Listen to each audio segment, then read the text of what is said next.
ইরানকে নিয়ে আমেরিকা যে ভয়টা পেয়েছিল এবার সেটিই সত্যি হতে চলেছে। শত্রুকে এমন শিক্ষা দেব যা তারা কখনো ভুলবে না। ইরানের এমন হুঁশিয়ারি এবার শুধু কথার মধ্যেই সীমাবদ্ধ নেই, এবার সামনে আসছে আরও ভয়ঙ্কর রূপে।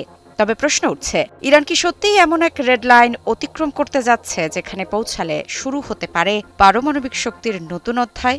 যুক্তরাষ্ট্র ও ইসরায়েলের সম্ভাব্য হামলার জবাবে ৯০% পর্যন্ত ইউরেনিয়াম সমৃদ্ধকরণের ইঙ্গিত সোজা কথায়, যা পরমাণু অস্ত্র সক্ষমতার দোরগোড়ায় পৌঁছে যেতে পারে।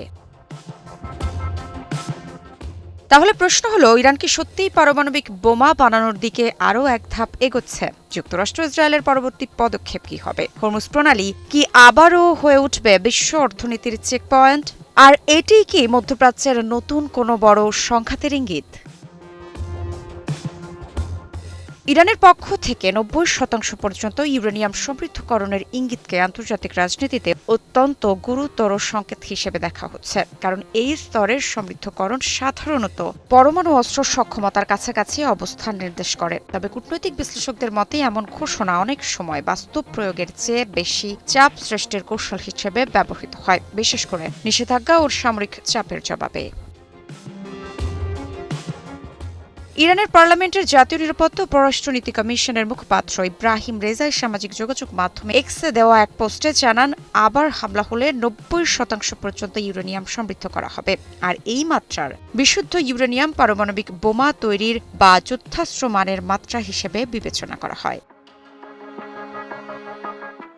গত বছরের জুন মাসে মার্কিন প্রেসিডেন্ট ডোনাল্ড ট্রাম্প জানিয়েছিলেন, যুদ্ধের সময় মার্কিন ও ইসরায়েলি হামলায় ইরানের পারমাণবিক স্থাপনাগুলো বিধ্বস্ত হয়েছে, যা ইরানের ইউরেনিয়াম সমৃদ্ধ করার ক্ষমতাকে মারাত্মকভাবে সীমিত করে দিয়েছে।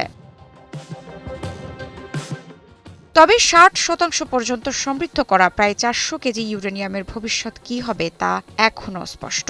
এই পর্যায় থেকে ৯০% বা যুদ্ধাস্ত্র মানের উপাদানে পৌঁছানো প্রযুক্তিগতভাবে খুবই সামান্য একটি পদক্ষেপ। মার্কিন গোয়েন্দা সংস্থাগুলোর মূল্যায়ন অনুযায়ী যতক্ষণ না এই উচ্চ সমৃদ্ধ ইউরেনিয়ামের মজুদ সরিয়ে নেওয়া হচ্ছে বা ধ্বংস করা হচ্ছে, ততক্ষণ ইরানের পারমাণবিক কর্মসূচি উল্লেখযোগ্যভাবে বাধাগ্রস্ত হবে না।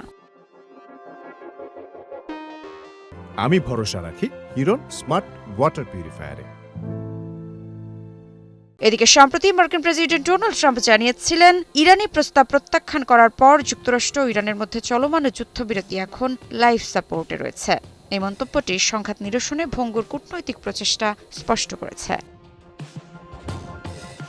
মৃত্তিকা সিনহা বিশ্বাস, নিউজ 24।